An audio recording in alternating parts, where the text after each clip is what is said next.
Ito yung isang lokasyon na napagdalhan kayo, brad.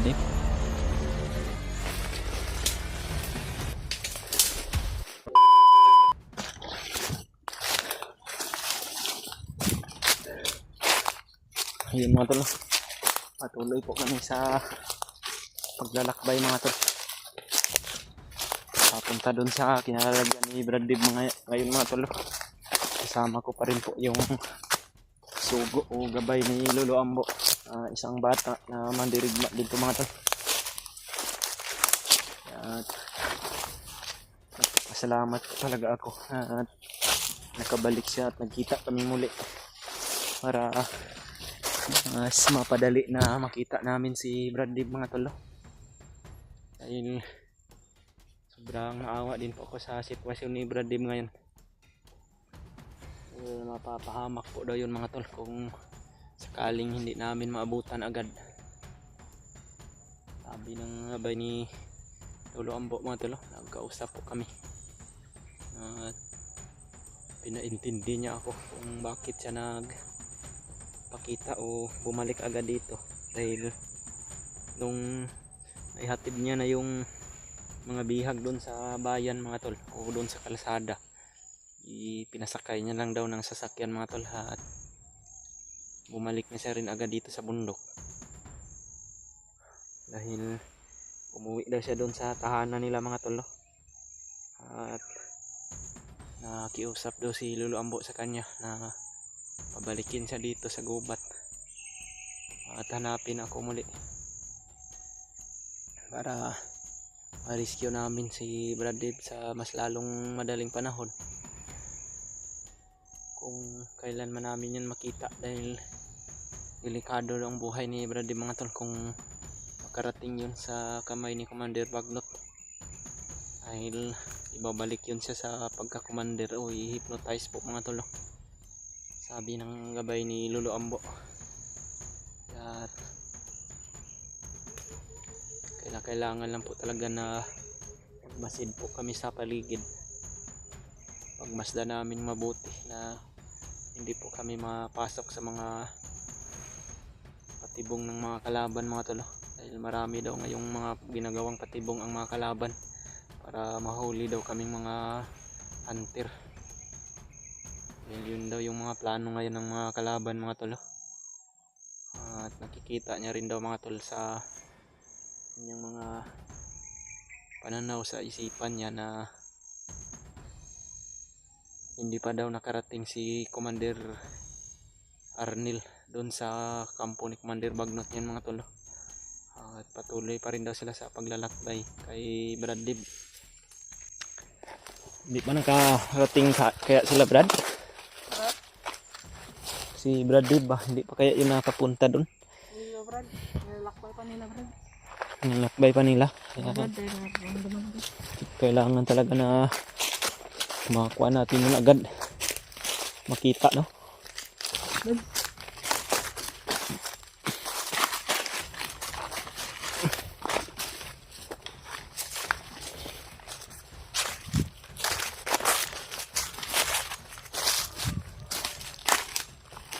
Marami pa bang mga kalaban dito banda Brad? Mga naman Brad, may kalaban dito Brad. Ha? May mga kalaban dito?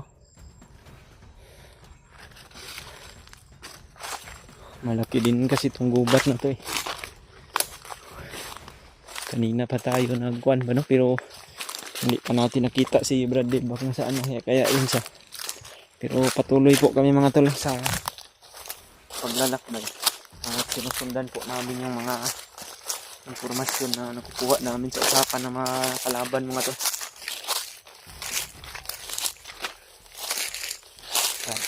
Ano pa yan Brad? Meron kalaban Brad. Kalaban?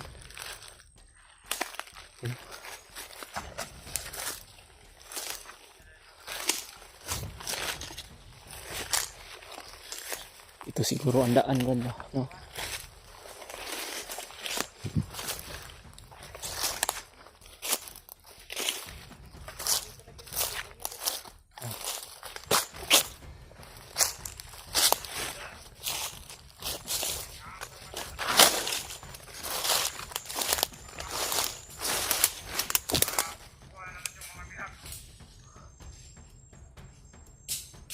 Naka-alerto yung mga kalaban mga tol.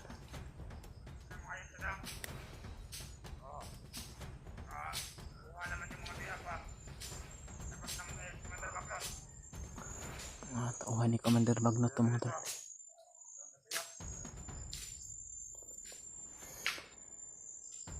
Doon po yung gabay ni Lolo Ambo mga tol sa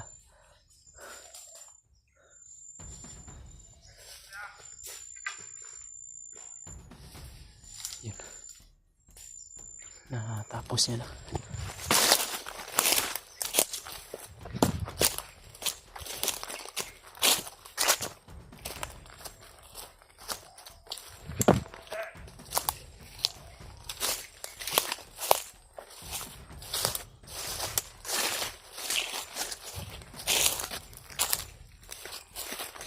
Parang pang isa ba?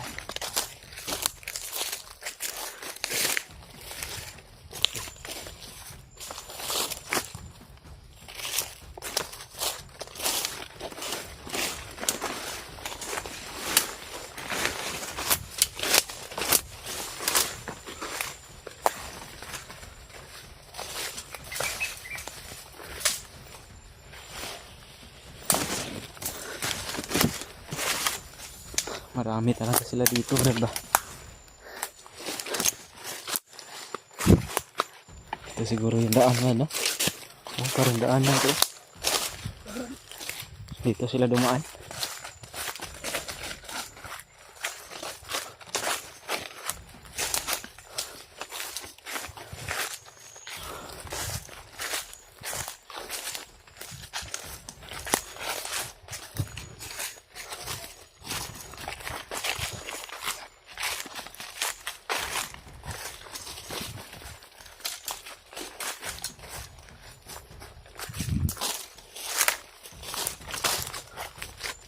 Dito Brad, wala bang mga kalaban dito na ano? Marami din kalaban na kabantay dito. Walang kalaban rin yung bird. Ha? Ha?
Dito nila dinaan.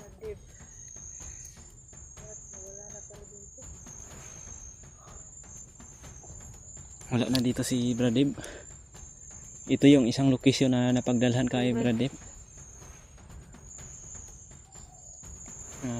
Kalakbay na talaga sila ng malayo-layo siguro, Brad. Kailangan na magmadali siguro tayo para maabutan natin ba.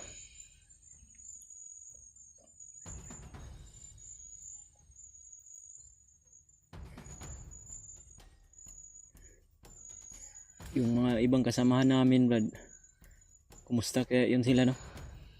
Nakikita mo ba sila sa mga kuan mo, Brad? Meron din nabihag, Brad. Mayroon nga, Brad, yun si kuan, no?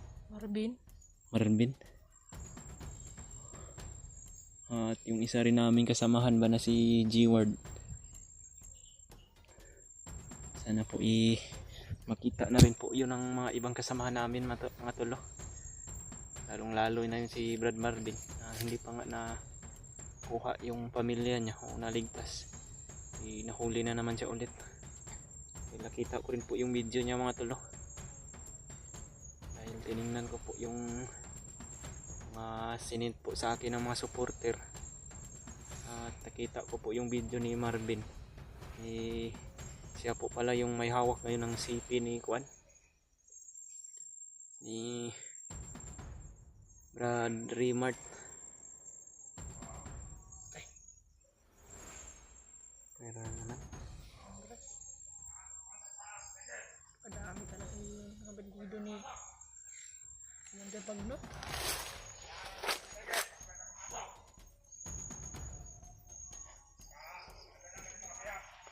Ang plano natin doon, susugurin natin sila. Sila yung mga hadlang sa daan.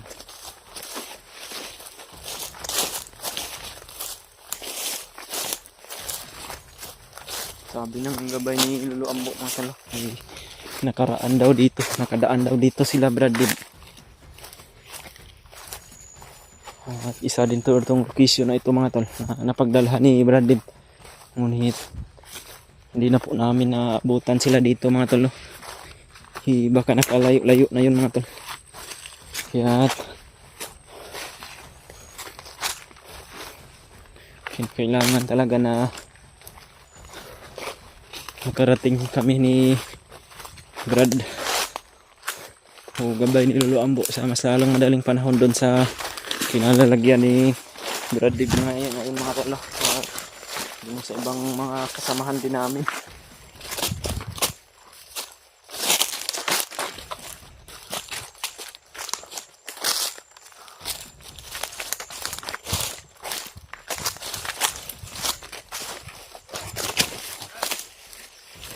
Tirahin ko ng orasyon yan.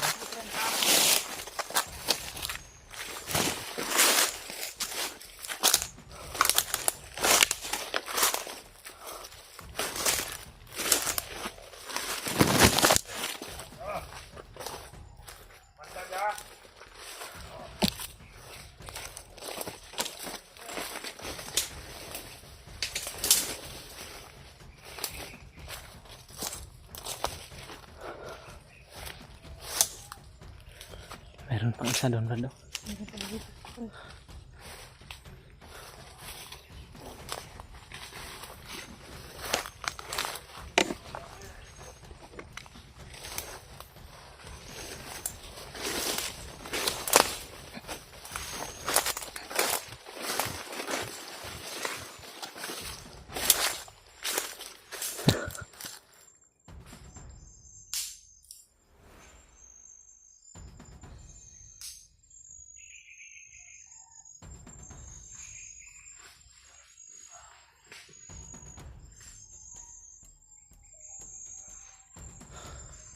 Sobrang napakabilis talaga ng kilos ng sugo ni Lolo Ambo mga tol.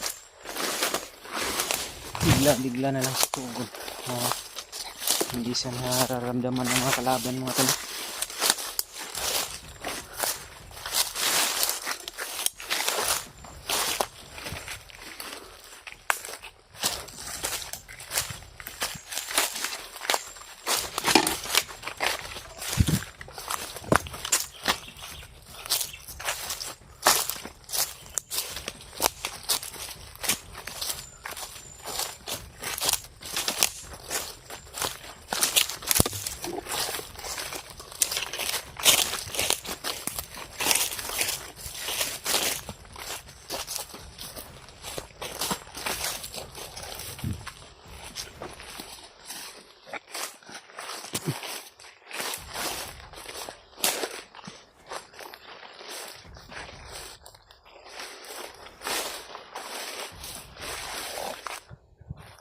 Palipat-lipat po kami ng daan mga tol. Sobrang dami din po ng mga kalaban na nakaharang, kaya iniiwasan ng gabay ni Lolo Ambo yung area ng marami ang kalaban mga tol, para maiwasan din po daw namin yung mga patibong na ginagawa ng mga kalaban. Kaya minsan iniiwan niya ako mga tol. titingnan niya muna yung unahan.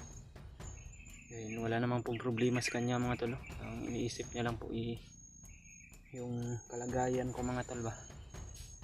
Dahil magkaiba din po kasi kami ng kapangyarihan mga tol, no? O mga dala na mga anting-anting o agimat. Mas malakas po sila sa amin mga tol, dahil hindi po namin mapapantayan kung ano po yung mga lakas nila mga tol. Kaya magpapasalamat lang po talaga ako at nakasama ko sa mga tol, dahil mas maging kampante po ako sa mga kinikilos ko mga tol pag nandyan siya. Kaya hindi na ako mahihirapan sa pag-atake sa mga kalaban mga tol, dahil siya na mismo yung lalapit sa mga kalaban at siya na mismo yung tatapos mga tol. Susunod lang po ako sa kanya at tutulong din po ako mga tol.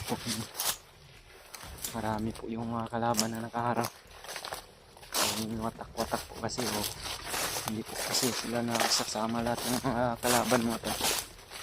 At kailangan ko rin po na kumilos minsan para mas madali yung paglalakbay namin.